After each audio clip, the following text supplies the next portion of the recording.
दोस्तों नमस्कार। आज एक बेहद खास मुद्दे पर बात करने के लिए आपसे रूबरू हूं और उस मुद्दे में राहुल गांधी केंद्र में है। राहुल गांधी पार्लियामेंट में लंबे समय से लोगों से मुलाकात कर रहे हैं, डेलीगेट्स से मुलाकात कर रहे हैं, किसानों से वो मिल चुके हैं। अभी उन्होंने सफाई कर्मियों के एक पूरे डेलीगेशन के साथ मुलाकात की। लेकिन जब से उन्होंने सफाई कर्मियों के डेलीगेशन से मुलाकात की है, अचानक पार्लियामेंट की तरफ से राहुल गांधी से विजिटर्स से मिलने की मनाही कर दी गई है। आखिर क्यों? ये सरकार इतना भयभीत है क्या राहुल गांधी से? राहुल गांधी भारत जोड़ो यात्रा के बाद लगातार यात्रा कर रहे हैं। वो अगर पार्लियामेंट में भी मिलते हैं, आने वाले उन तमाम डेलीगेशन के साथ, सफाई कर्मियों के साथ उनकी जो मुलाकात हुई वो बेहद मायने रखती है। बैजवाड़ा बिल्सन उसमें मौजूद थे, जो सफाई कर्मियों के सशक्तिकरण के लेकर के लगातार आंदोलनरत रहे हैं, रमन मैग्सेसे पुरस्कार विजेता हैं। उन्होंने एक पूरे डेलीगेशन के साथ मिलकर के राहुल गांधी से मीटिंग की, अपनी बातें रखी और राहुल गांधी ने उन्हें आश्वासन दिया कि वो पार्लियामेंट के भीतर उनके मुद्दों को उठाएंगे। जब से आरक्षण में वर्गीकरण का मामला सुप्रीम कोर्ट के जरिए आया है, तब से जो अति दलित जातियां हैं उनको लेकर के बीजेपी एक नई बिसात बिछाने की कोशिश कर रही है। खास करके उसमें जो वाल्मीकि समाज है, मुसहर है, खरवार है, गोंड है, या आप चलिए साउथ में तो जो मडिगा समाज है, इन समाजों को लेकर के जो कहीं सशक्तिकरण के मामले में पीछे छूट गए, हाशिए पर ही है, अभी उनको लेकर के बीजेपी एक नई राजनीति एक बढ़ाने की कोशिश कर रही है। और उसके पीछे जो मूल कारण है वो ये कि भारतीय जनता पार्टी जिस तरीके से दलितों के सामने इस बार पस्त हुई है, दलितों ने एकजुट होकर के जो भारतीय जनता पार्टी के अगेंस्ट वोट किया है और एसर्ट भी किया है। मैं पिछले दिनों ये बात बराबर कहता रहा हूं कि हिंदुत्व का मुकाबला डट करके अगर कोई कर रहा है तो वो अंबेडकरवाद है। सेक्रीफाइस लोग कर रहे हैं। तमाम अंबेडकरवादियों और दलितों पर एफआईआर हुई है, उन पर हमले हुए हैं, उनका मुंह बंद करने की कोशिश पूरी की पूरी हिंदुत्ववादी सरकार की तरफ से हुई है। और जब संविधान पर ही बनाई, बाबा साहब अंबेडकर के संविधान को हटाकर मनुस्मृति के आधार पर संविधान लागू करने का मंसूबा जैसे ही सामने आया, दलितों ने एकजुट होकर के भारतीय जनता पार्टी को उखाड़ फेंका। वो बात अलग है कि 240 सीटों पर पहुंचने के बावजूद सरकार बनाने में नरेंद्र मोदी कामयाब हुए। हालांकि ये सब जानते हैं कि चुनाव की पूरी मशीनरी कैसे काम कर रही थी, चुनाव आयोग से लेकर के ईडी, सीबीआई और गोदी मीडिया किस तरह का काम कर रहा था और प्रशासनिक मशीनरी ने क्या किया, यह किसी से छिपा नहीं है।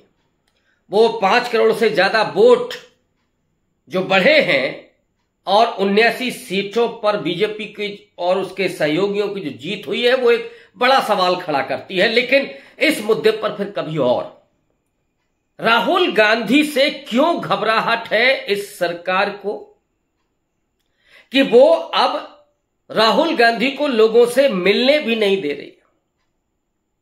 राहुल गांधी इस समय संसद से लेकर के सड़क तक की राजनीति कर रहे हैं। डॉक्टर राम मनोहर लोहिया ने कभी कहा था कि जब सड़कें सूनी हो जाती हैं तो संसद आवारा हो जाती है। आज तो संसद भी भरी हुई है और सड़कें भी सूनी नहीं है। राहुल गांधी पिछले 2 साल से लगातार सड़क पर हैं।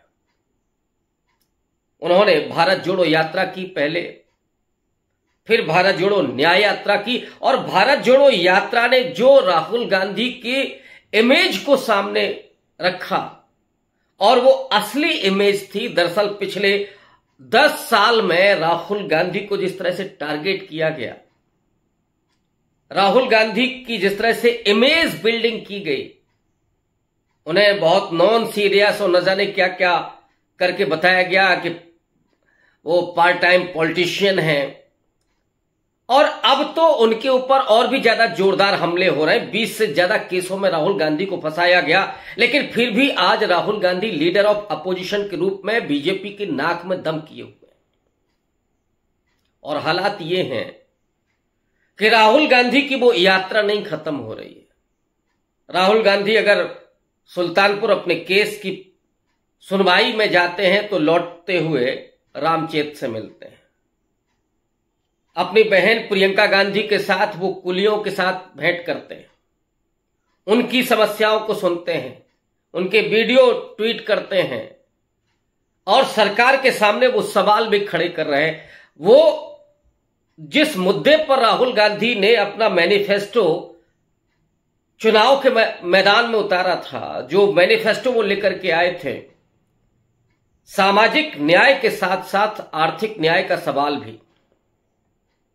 और आर्थिक न्याय का जो सवाल है कि चाहे वो मजदूर हो, कुली हो, या वो दस्तकार हो, कारीगर हो, बढ़ई हो, नाई हो, लोहार हो, मोटरसाइकिल का मैकेनिक हो, इन सारे लोगों को आर्थिक तरक्की मिले और उनका सम्मान भी हो, इस बात को राहुल गांधी ने बड़े जोर शोर से उठाया। इसलिए जब वो अपने लोकसभा क्षेत्र जाते हैं, अमेठी और रायबरेली के दौरे पर जाते हैं, तो वो एक सैलून में जाकर के अपने बाल कटवाते हैं, एक साधारण सैलून में जाकर के।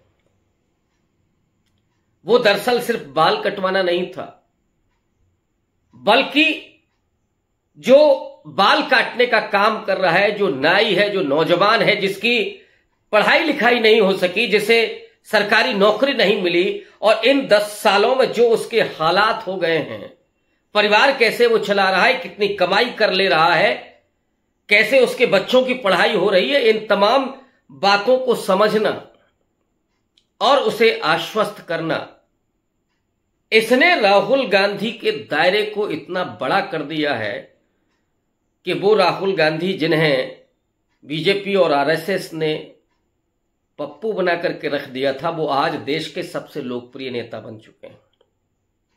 और मैं ये बात हवा में नहीं कह रहा हूं। जो उत्तर प्रदेश बीजेपी का कभी गढ़ हुआ करता था, वहां पर राहुल गांधी प्रधानमंत्री पद के लिए सबसे बड़ी पसंद है। 36% लोग कह रहे थे पोस्ट पोल सर्वे में कि उन्हें प्रधानमंत्री होना चाहिए, और नरेंद्र मोदी को सिर्फ 32% लोग। आज उम्मीदें और आशाएं राहुल गांधी में लोगों को दिख रही हैं, और इसलिए वो राहुल गांधी के पास पहुंच रहे हैं। आज जिन लोगों को रोका गया, जिस डेलीगेशन को रोका गया, वो दक्षिण भारत से मछुआरे आए हुए थे। मछुआरों की अपनी समस्याएं हैं। कई बार वो चले जाते हैं देश की सीमा के बाहर, और वहां पर जेलों में बने रहते हैं। ये समस्या से लेकर के और भी उनकी तमाम आर्थिक समस्याएं हैं, इन पर उन्होंने आश्वस्त किया है, और बाहर जाकर के मिले हैं। वो पार्लियामेंट में नहीं मिलने दिया गया, तो उन्होंने अलग से बैठक की उनके साथ, और उन्होंने आश्वस्त किया कि वो इस मुद्दे को उठाएंगे। क्या वजह है कि आज लोग सरकार के पास न जाकर के, नरेंद्र मोदी के पास न जाकर के, लीडर ऑफ अपोजिशन के पास पहुंच रहे हैं? अव्वल तो नरेंद्र मोदी ऐसे किसी से मिलते ही नहीं है। वो 10-20 करोड़ की तो गाड़ियां होती हैं उन काफिलों में, हालांकि बदलाव आया है काफी। 303 से जैसे ही 240 पर आकर के अटके हैं, मोदी जी की सीट चेंज हो गई है। आगे चमकते दमकते चेहरे के साथ जब वो बैठते थे, आजकल मिडिल वाली सीट पर बैठने लगे। शायद वो बनारस का इफेक्ट है। बनारस में किसी ने उनकी गाड़ी पर चप्पल फेंक करके मारी थी। सिक्योरिटी थ्रेट भी हो सकता है, लेकिन ये बदलाव बहुत मायने रखता है। और सबसे बड़ी बात यह है कि कोई भी समुदाय, कोई भी डेलीगेशन, कोई भी व्यक्ति कभी प्रधानमंत्री से मिलने के लिए नहीं पहुंचा अपनी समस्याओं को लेकर के। किसी बेरोजगार नौजवान को कभी क्या अवसर दिया नरेंद्र मोदी ने कि आइए मिलिए हमसे? वो किसान जो सीमा सरहद पर दिल्ली के बॉर्डर पर बैठे रहे, लेकिन नरेंद्र मोदी ने क्या एक बार मुलाकात की? कृषि मंत्री को लगा दिया गया था, कुछ और लोगों को लगा दिया गया था कि जाइए बात करिए। क्या प्रधानमंत्री की जिम्मेदारी नहीं थी कि वो बात करे किसानों से? क्या प्रधानमंत्री को नहीं लगता कि उन्हें मणिपुर जाना चाहिए? पिछले 1-1.5 साल से वो मणिपुर जल रहा है। मजाक तो लोग यहां तक करने लगे हैं। उद्धव ठाकरे ने एक बड़ा कमेंट किया है। पिछले 2-3 दिनों से जो भारत में ज़ॉम्बी ग्रुप है, जो नफरती गैंग है, जो भक्त मंडली है, वो बांग्लादेश के हिंदुओं पर होने वाले उत्पीड़न और जो अटैक हो रहे हैं उनके वीडियो वो शेयर करते हुए लिख रहे हैं। निश्चित रूप से ये नहीं होना चाहिए। और अच्छी बात यह है कि आज मोहम्मद यूनुस ने वहां पर अंतरिम सरकार की शपथ ली है। उन्होंने सीधे तौर पर आंदोलनकारियों से और पूरे बांग्लादेश से कहा है कि अगर वो अल्पसंख्यकों पर हमले बंद नहीं करते, हिंसा नहीं रोकते, तो फिर वो यहां से चले जाएंगे। अच्छी अपील है। मुझे तो गांधी जी याद आ गए जब वो नोआखली पहुंचे थे और उन्होंने जो मुस्लिम आक्रमणकारी थे, मुस्लिम दंगाई थे, अकेले गांधी जी उलझते हैं, समझाते हैं, उनका हृदय परिवर्तन करते हैं। और तो जो एक तरह से कत्ल करने जा रहे थे उन्होंने अपने हथियार गांधी के पैरों पर डाल दिए, माफी मांगी उनसे। उसी बांग्लादेश में जो आज है नोआखली वहीं पर है। लेकिन उसी 78 साल के बुढ़े को पैर छू करके एक महाराष्ट्रियन गॉड से गोली मार देता है, जिनके पैरों पर उन मुस्लिम दंगाइयों ने अपने हथियार डाल दिए थे। ये एक दीगर इशू है। लेकिन महत्वपूर्ण यह है कि राहुल गांधी जिस तरह से लोगों की उम्मीद का केंद्र बने हैं, राहुल गांधी से लोग लगातार मिलने के लिए पहुंच रहे हैं। और राहुल गांधी जहां जाते हैं, जिस रास्ते जाते हैं, वहां पर वो लोगों से मिलते हैं, चाहे किसान हो, चाहे मजदूर हो। और यही वजह है कि राहुल गांधी की लोकप्रियता से डर करके ये सरकार न तो उनको पार्लियामेंट के भीतर सवाल पूछने दे रही है। अब एक फिर नया ट्रेंड शुरू हुआ है। शुरू में तो 1-2 भाषण देने दिया गया और उन भाषणों ने तो एक तरह से नरेंद्र मोदी की हवा निकाल दी। अमित शाह को खड़ा होना पड़ा कि साहब हमको प्रोटेक्ट करिए। यानी 56 इंच की पूरी सरकार और पूरा चाणक्य धराशायी हो गया 2 ही भाषण में। अब लगाम लगाई जा रही है राहुल गांधी पर कि साहब आप चित्र नहीं दिखा सकते हैं। रोज उनको नियमों में बांधा जा रहा है, जबकि मोदी जी चाहे 75 साल पुरानी बात करें, नेहरू का जिक्र करें कि तो उन पर कोई पाबंदी नहीं है। एक साधारण व्यक्ति जब इस तरह से उम्मीदों का केंद्र बनता है, और मैं राहुल गांधी को साधारण इसलिए कह रहा हूं कि आज भले ही वो उस परिवार से ताल्लुक रखते हों जिसमें 3-3 प्रधानमंत्री हुए, लेकिन जिस तरह से वो आम लोगों से मिलते हैं ये उनकी साधारणता को दिखाता है, भले ही आप उस साधारणता को असाधारण कहें। तो वो राहुल गांधी जो लोगों की उम्मीद का केंद्र बने हैं, लोग मिलना चाहते हैं, अब मिलने पर भी पाबंदी लगा दी गई है। पार्लियामेंट में जो उनका कक्ष है वहां पर विजिटर्स नहीं आ सकते, वहां पर डेलीगेशन नहीं पहुंच सकता, वहां पर लोग नहीं पहुंचेंगे मिलने के लिए। पिछले बार किसानों को भी रोक दिया गया था, लेकिन राहुल गांधी बाहर आए थे अपने ऑफिस से और फिर वो किसानों से मिले थे।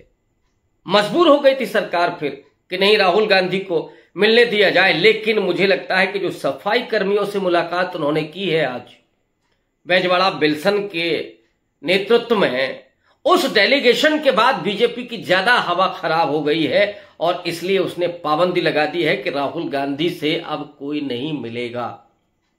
वाई? क्या Rahul Gandhi leader of opposition रहते हुए, एक सांसद रहते हुए, देश के एक बहुत लोकप्रिय नेता के रूप में क्या आप लोगों से नहीं मिलेंगे? क्या इसे आप डेमोक्रेसी कहेंगे? और क्यों पाबंदियां लगाई जा रही है? सरकार का डर समझ में आता है, क्योंकि अक्टूबर महीने में महाराष्ट्र, हरियाणा और झारखंड में चुनाव होने हैं। इन चुनाव में बीजेपी की हवा टाइट है और राहुल गांधी महाराष्ट्र से लेकर के हरियाणा तक, महाराष्ट्र में तो खासा लोकप्रिय है। राहुल गांधी इन राज्यों में जब चुनाव प्रचार करेंगे और जिस तरह से लोगों से वो मिल रहे हैं, उम्मीदों का केंद्र बन रहे हैं, उससे बीजेपी अपने आप को बेहद कमजोर पा रही है। और इसीलिए एक फिर से चाल खेली गई है कि आप राहुल गांधी को रोक दीजिए लोगों से मिलने की, लेकिन ये चाल कामयाब नहीं होगी, क्योंकि राहुल गांधी आप बाहर निकल करके लोगों से मुलाकात करने के लिए तैयार हैं। आप किसको कहां रोकेंगे? शुक्रिया।